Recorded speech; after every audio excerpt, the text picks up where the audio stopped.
So hi guys, நான் உங்கள் இடத்துல பண்ணி. ஸோ இன்றைக்கி வந்து நம்ம அந்த திங்க் ஸ்ட்ரைட் டேரியஸ் ஃபோரு அப்படின்னு சொல்லக்கூடிய ஒரு எழுதின ஒரு நூலில் இருக்கக்கூடிய ஒரு சூப்பரான செய்தி பார்க்க போகிறோம். அதாவது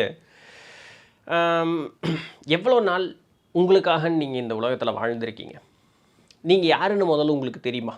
இவ்வளோதான் கேள்வி. எடுத்தோடனே அவர் கேட்கக்கூடிய கேள்வி அதுதான். இது நமக்கு நாமே கேட்டுக்க வேண்டிய கேள்வி. ஏதோ ஆத்தர் சொன்னார், அதை படிச்சுட்டு நான் உங்கள்கிட்ட சொல்கிறேன்னு நீங்கள் நினைக்கக்கூடாது. அதற்காக இந்த வீடியோ கிடையாது. இதில் சொல்லக்கூடிய செய்திகளில் உங்கள்கிட்ட நீங்கள் பொருத்தி பார்க்கணும். சரிங்களா? முதல்ல நீங்கள் எது சரி எது தவறு, இது நன்மை இது தீமைன்னு ஒரு சில கண்ணோட்டம் இருக்கும் இல்லையா?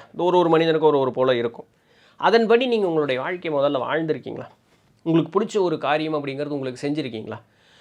ஏதோ ஒரு ஹாபி அப்படின்னு ஒன்று இருக்கும். உங்களுக்கு ஓவியம் கற்றுக்கணுன்னு ஆசை இருந்திருக்குமா இருக்கும். இன்றைக்கி வரைக்கும் அந்த ஓவியத்தை கற்றுருக்கீங்களா? சரி, கற்றுக்கல, ஏதோ ஒரு பேப்பரும் பேனாவை எடுத்து சும்மா உங்களுக்கு பிடிச்ச மாதிரியாவது ஏதாவது ஒன்று நீங்கள் வரைஞ்சி பார்த்துருக்கீங்களா? இல்லை உங்களுக்கு பிடிக்காத காரியங்களை எனக்கு வேண்டான்னு என்றைக்காவது ஒரு நாள் சொல்லியிருக்கீங்களா?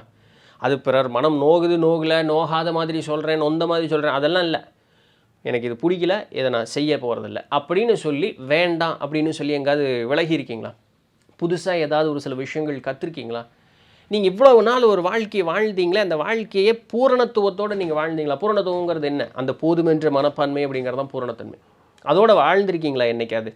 இல்லை நான் ஒரு சில முடிவுகள் எடுத்தேன், அது தவறாக போச்சு, ஏன் தவறாச்சு அப்படின்னு சொல்லக்கூடிய அந்த ஒரு சிந்தனைக்கு நீங்கள் எங்கேயாவது போயிருக்கீங்களா? பிறர் மீது கை காட்டாமல் அவனால் தான் அது நடந்ததுன்னு சொல்லாமல் முதல்ல ஏன் தவறாக போச்சு, அதுக்குன்னா அந்த சோர்ஸ் என்ன, ரூட் காஸ் என்ன அப்படின்னு சொல்லக்கூடிய அந்த கேள்விகளெல்லாம் நீங்களே கேட்டு உங்களை அந்த இடத்துல நிறுத்தி பொருத்தி பார்த்து அந்த அந்த சூழலிருந்து நீங்கள் வெளிவருவதற்குண்டான முயற்சிகள், இல்லை விடை கண்டுபிடிப்பதற்குண்டான முயற்சிகள் அப்படிங்கிறது என்றைக்காவது பண்ணியிருக்கீங்களா? உங்களுடைய எண்ணத்திற்கு எதிர் எண்ணம் கொண்டவர்கள் கூட பயணிக்காமல் இருந்திருக்கக்கூடிய காலம் எவ்வளோ இருந்திருக்குன்னு சொல்லுங்க பார்க்கலாம். அவங்க கூட இருந்தாலே எனக்கு பிரச்சனை தான் சொல்கிறோம்ல, ஏன் பயணிக்கிறோம்? இதெல்லாம் என்றைக்கு நம்ம கேள்விகள் கேட்டிருக்கோம்? இதற்கு வந்து இதற்கு உண்டான விடைகள் அப்படிங்கிறத நம்ம என்றைக்கு தெரிஞ்சிருக்கோம்? இவ்வளோதான் நம்மளுடைய மொத்த ஆன்மீக கட்டமைப்பு அப்படிங்கிறதே எவ்வளோ. இதையே தான் அந்த மேலை நாட்டவரும் சொல்கிறார். அப்போ அவருக்கு ஒரு சில ஸ்டெப்ஸ் கொடுக்குறார், இதிலிருந்து எப்படி வெளியே வர்றது அப்படின்னு சொல்லிட்டு. ஸ்டெப் நம்பர் 1 தன்னை தானறிதல், நோ யுவர் செல்ஃப். சரிங்களா? ஸ்டெப் 2 அதெல்லாம் கிடையாது, அவ்வளோதான். ஸ்டெப் 1 அவ்வளோதான். ஸோ உங்களை நீங்கள் யார் என்னன்னு தெரிஞ்சுக்கிட்டீங்க அப்படின்னு சொன்னால் மட்டும்தான் இதுபோல் இருக்கக்கூடிய வாழ்வினுடைய இக்கட்டான சூழல்கள்ன்றது உங்களால் வெளியே வர முடியும். மேலே கேட்ட கேள்விகளை ஒன்றொன்னா நீங்கள் கேட்க ஆரம்பிச்சிங்க அப்படின்னு சொல்லும்பொழுது இன்னும் பல கேள்விகள் உங்களை பற்றி உங்களுக்கே கேள்வி வர ஆரம்பிக்கும். நான் ஏன் இப்படி இருக்கேன், என்னுடைய வாழ்க்கை ஏன் மாற மாட்டேங்குது, எனக்கு பிடிக்காத ஆட்கள் ஏன் கூட அதிகமாக இருக்காங்க, ஏன் என்னுடைய வாழ்வில் எப்போ பார்த்தாலும் தோல்வியே இருக்குது, ஏன் என்னால் வந்து காசு பணம் சம்பாதிக்க முடியல, நிம்மதி ஏன் என்கிட்ட இல்லை, இல்லையா? இல்லை நான் பணக்காரனாக இருக்கேன்னா நான் முதல்ல எப்படி பணக்காரனானேன், நான் நிம்மதியாக இருக்கேனா, நான் எப்படி நிம்மதியாக இருக்கேன், எனக்கு எப்படி இதெல்லாம் நடந்தது, ஏன் இந்த கேள்விகள் யாருமே கேட்டுக்கிறதில்ல?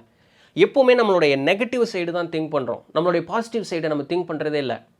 ஃபர்ஸ்ட் ஆஃப் ஆல் நம்ம நல்லா இருக்கோங்கிறதே நம்ம நிறைய பேர் உணர்றதே கிடையாது. முன் இருந்ததுக்கு இன்றைக்கி நான் நல்லா இருக்கேங்கிறதே நம்ம உணர்றதே கிடையாது. முன் இருந்ததை விட இப்போ நான் கீழே போயிட்டேன் அப்படிங்கிறத நம்ம நினைக்கிறோம். சரி, நினைக்கிறோமே, ஏன் அந்த வந்தது, அப்போ அந்த நடந்த மாற்றம் என்ன, அப்போ இங்கிருந்து எப்படி நான் திருப்பி மாறுறது, இதெல்லாம் யோசிக்கிறதே இல்லை. நம்ம கீழே கீழே கீழே கீழே போய்கிட்டே தான் இருக்கும். ஸோ முதல்ல பொறுமையாக ஒரு செகண்ட் உட்காந்து, இல்லை ஒரு சிலருக்கு வண்டியில் அப்படி போகும்போது மண்டை அப்படியே ஓடிட்டே இருக்கும், அது என்ன நடந்தது அது என்ன நடந்தது அப்படின்னு சொல்லிட்டு. இல்லை ஒரு சிலருக்கு வந்து பின்னாடி அதை சொல்கிறேன், குளிக்கும் பொழுது கழிவறைகளில் இருக்கும் பொழுது இது வரும். ஏன்னா அப்போ தான் மைண்டு வந்து கம்ப்ளீட்டாக ரிலாக்ஸ்டாக இருக்கும். அப்போ அந்த இடத்துல தோணக்கூடிய சிந்தனைகள் அப்படிங்கிறது நமக்கு வந்து எளிமையான விடை அப்படிங்கிறத கண்டுபிடிச்சிக்கிட்டே கொடுத்துக்கிட்டே இருக்கும். இந்த ஆர்கிமிடிஸ் பிரின்சிபல்ங்கிறது வந்து அந்த கதை தெரியுமா? ராஜாவனுடைய கிரீடத்தில் வந்து கலப்பு செஞ்சுட்டாங்கன்னு சொல்லி அவர் குளிக்கும் பொழுது அந்த யுரேக்கா அப்படின்ட்டு ஓடினார் தெரியுங்களா? ஸோ அதில் இப்போ வந்து அந்த குளிக்கும் பொழுது தான் அடுத்த நாள் அவருக்கு பதில் சொல்லினா அவர் தலை வெட்டப்பட்டிருக்கும். அவர் என்ன சொன்னார், ஓடா தெரியலடா பதில் வெட்டினா வெட்டிட்டு போங்கடா அப்படின்னு குளிக்கிறதுக்கு போனார். மென்டலாக ரிலாக்ஸ் ஆனார், விடை கண்டுபிடிச்சிட்டார். அப்போது இது போல் நம்மளை நாமளே முதல்ல வந்து தெரிஞ்சுக்கிட்டோம் அப்படின்னு சொன்னால் நம்ம வாழ்க்கையில் இருக்கக்கூடிய 100% இருக்கக்கூடிய எல்லா துன்பங்கள்லேருந்து நம்மளால் வெளியே வர முடியும். உங்களை நீங்கள் மையப்படுத்தி உங்களுக்கு நீங்கள் முக்கியத்துவம் கொடுக்கறதுக்குங்கிறதுக்கு ஒரு கால அளவுங்கிறது நீங்கள் செலவு பண்ணி தான் ஆகணும். You have to prioritise yourself. உங்களுடைய சிந்தனைகளுக்குன்னு நீங்கள் நேரம் கொடுக்கணும். பிறர் சொல்ல கேட்டே ஆயுசு பூரா நம்மளால் வாழ்ந்துக்கிட்டு இருக்க முடியாது. கேட்கலாம், குடும்பம் சூழல் அப்படின்னு சொன்னால் இந்த சமுதாயம்னா தட் இஸ் ஓகே, அது கேட்டு நடக்கணும். நம்மளுடைய ஒரு சில எண்ணங்கள் அப்படிங்கிறது வந்து நிறைவேறாமல் போகிறதுங்கிறதுக்கு உண்டான வாய்ப்புகள் உண்டு. ஏன்னா அது ஒரு கூட்டமாக நம்ம வாரும் பொழுது ஒரு சிலது வந்து நம்ம இந்த சமுதாயம் ஒரு சில இப்படி தான் அப்படின்னு சொல்லியிருக்கு. That is okay, acceptable limit அப்படின்னு ஒன்று இருக்குது. ஆனால் எல்லாத்தையுமே வந்து அப்படி இருக்கணுங்கக்கூடிய அவசியம் இல்லை. அதுக்கு பேர் முட்டாள்தான்.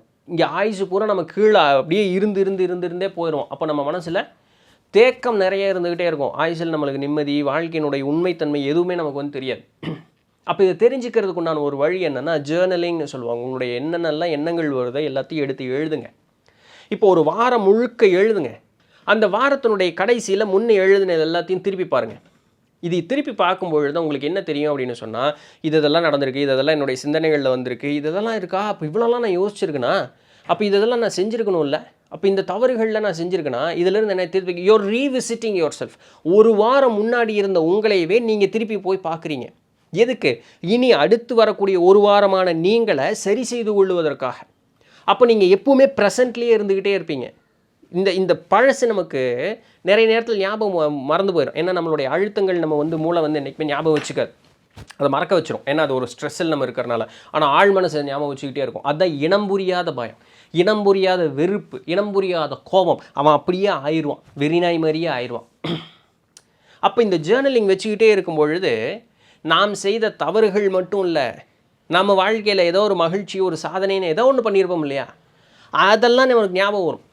ஒரு கடைக்கு போவோம், ஏதாவது ஒன்று வாங்குவோம், அட 10-20 வருஷத்துக்கு முன்னாடி வாங்கின முட்டாய்யா அப்படின்னு சொல்லி ஒரு முட்டாயை தூக்கி வாயில் போடுவோம். அது ஒரு மகிழ்ச்சி, பழைய ஞாபகம்.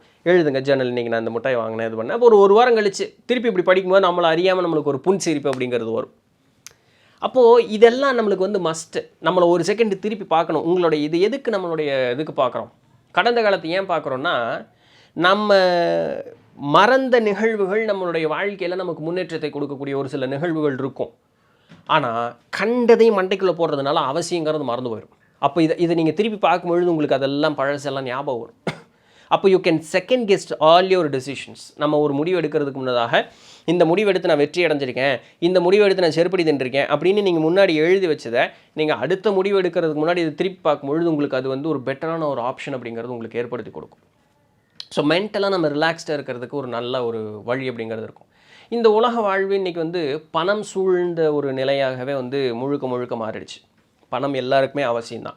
இது பாருங்க, நான் கேமரா வச்சுருக்கேன், அந்த மைக் வச்சுருக்கேன், ஸ்டாண்ட் வச்சுருக்கேன், கம்ப்யூட்டர் வச்சுருக்கேன், எல்லாம் வச்சுருக்கேன். இதுக்கெல்லாம் எவ்வளோ காசு செலவாயிருக்கும் இல்லையா? ஒரு கற்பனைக்குன்னு போட்டால் கூட இதில் பல லட்சங்கள் வரும். இதெல்லாம் எனக்கு இன்னும் ஒரே நாளில் டபால்னு எல்லாம் கிடச்சதா? இல்லை. இதுக்கு நான் மெனக்கெட்ட ஒரு மெனக்கேடு அப்படிங்கிறது வந்து எனக்கும் ஆண்டவனுக்கு மட்டும்தான் தெரியும், இல்லைங்களா? அப்போ பணம் தேவை தான். எங்கள் வீட்டில் வந்து ஒரு வாரத்துக்கு உண்டான காய்கறினா இங்கே வார சந்தை போடுவாங்க. அதுக்கு ஒரு 300 400 எங்கள் அம்மா செலவு பண்ணுவாங்கன்னு வச்சுங்க, ஒரு வாரத்துக்கு உண்டான காய்கறி வாங்குறதுக்கு. ஒரு வருஷம் 2.5 வருஷத்துக்கு முன்னாடி 150 ரூபாய்க்கு வாங்கினது இன்றைக்கி 300 400 சரி பரவாயில்ல. அப்போது நான் இன்னொரு 300 400 ரூபாய் தண்டத்துக்கு நான் எங்கேயாவது செலவு பண்ணும்போது நான் இதை யோசிச்சுக்குவேன். இந்த காசு இருந்ததுன்னா அம்மா ஒரு வாரம் 10 நாளைக்கு உண்டான காய்கறி வாங்கிடுவாங்க, நான் அந்த தண்ட செலவை நீக்கிடுவேன். ஸோ பணம் அவசியம். தண்ட செலவு பண்ணுறதுக்கும் பணம் அவசியம், அவசிய செலவு பண்ணுறதுக்கும் பணம் அவசியம். ஸோ பணம் இல்லாமல் நம்மளால் இந்த உலக வாழ்வில் வாழ முடியாது. ஆனால் பணத்துக்கு நம்ம அடிமையாக இருக்கக்கூடாது. இதுதான் அங்கே ட்ரிக்ஸு, சரிங்களா? பணம் நம்மை ஆண்டு விடக்கூடாது. அவர் ஆத்தர் என்ன சொல்கிறாருன்னா, அவருடைய ஃப்ரெண்டு இவங்க கூட பேசிகிட்டு இருக்கும்போது சொன்னாராம், எனக்கு வேலையே பிடிக்கலடா வச்சான், அவன் வேலையை ரிசைன் பண்ணால் நல்லா இருக்குண்டான்னு. சரி விட வேண்டியதானே, என்னால் விட முடியாதே, எனக்கு காசு பணம் வேணுமே. அவன் அந்த வேலை மேலே வந்து டிபெண்ட் ஆகிட்டான். அது இல்லைன்னா என்னுடைய ஆயுசே கிடையாது அப்படின்ட்டு. எங்கள் வாத்தியார் எப்போவுமே சொல்லுவார், நித்திலன், நீ இந்த ஒரு இடத்துல வேலை செய்யணுன்னு இந்த ஒரு இடத்திற்காக உன்னுடைய பிறப்பு கிடையாது. நீ இங்கே தான் வேலை செய்யணும், இதை விட்டா உனக்கு வேறு ஆப்பர்ச்சுனிட்டியே கிடையாதுங்கிறதெல்லாம் கிடையாது. நீங்கள் ரொம்ப கம்ஃபர்டபுளாக ஃபீல் பண்ண ஆரம்பிச்சிட்ட, இங்கே நடக்கக்கூடிய உனக்கு பிடிக்காத விஷயங்களையும் பரவாயில்லேன்னு ஏற்றுக்கக்கூடிய இதற்காகிட்ட, அவ்வளோதானே தவிர வெளியே போனால் இன்னும் பெட்டர் ஆப்பர்ச்சுனிட்டி இருக்குங்கிறத பற்றி நீ யோசிக்கிறதே இல்லை. இந்த ஒரு இடத்துக்காக தான் நீ இன்னும் பிறக்கெல்லாம் ஒன்றும் கிடையாது. இருக்கிற இடத்துக்கு நேர்மையாயிரு, ஆனால் அது சரியில்லைன்னா அதை விட பெட்டர் எங்கே இருக்குங்கிறதுக்கு நீ போகிறதுக்கு தயாராரு அப்படிங்கிற மாதிரி சொன்னார். நான் அப்படி தான் வந்து ஒரு கட்டத்தில் குவிட் பண்ணிட்டேனால இந்த இடத்துக்கு யூடியூப் ஃபுல் டைம் யூடியூபுக்கு என்னால் வர முடிஞ்சு. ஸோ ஏதோ ஒரு விஷயம் பணம் தேவை தான், ஆனால் அதை வந்து அது நம்மளை அடிமைப்படுத்திடக்கூடாது. நாம் அது மேலே ஓவர் டிபெண்ட் அப்படிங்கிறது வந்து என்றைக்குமே ஆயிடக்கூடாது.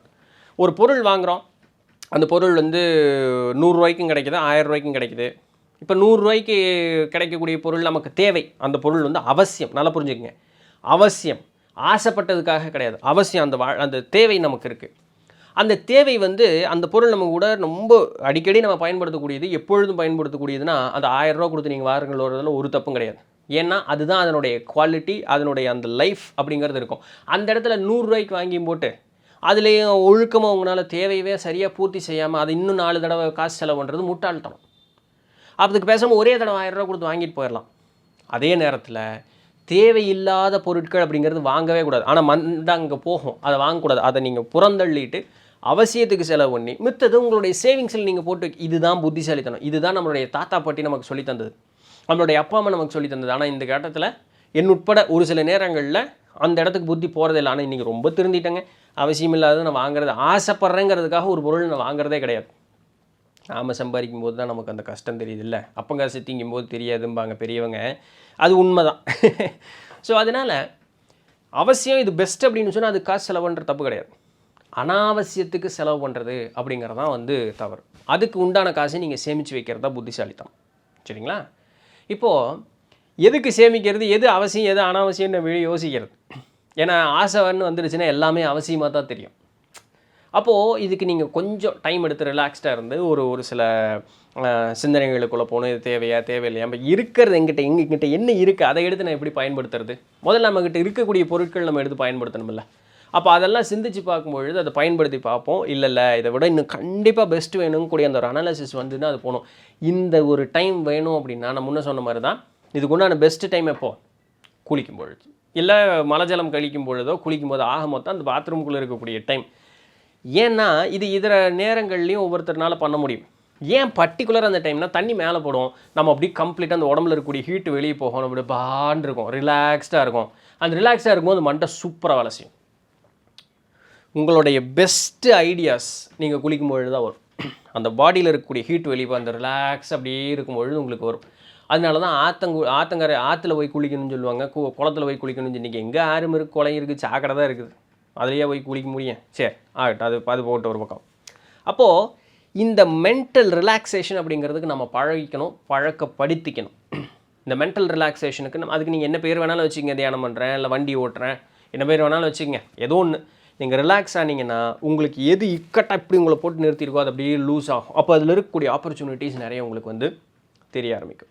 இதெல்லாம் ரொம்ப சராசரியாக சாதாரணமான விஷயங்கள் தானே.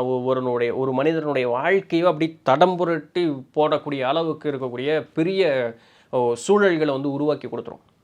முயற்சி பண்ணி பாருங்கள். இதான் இன்றைக்கி உண்டான வீடியோ. நாளைக்கு வேறு ஏதாவது ஒரு சுவாரஸ்யமான செய்தியில் சந்திப்போம். அது வரையும் தொடர்ந்து நினைந்திருங்கள். நான் உங்கள் இடத்துல பண்ணி நன்றி.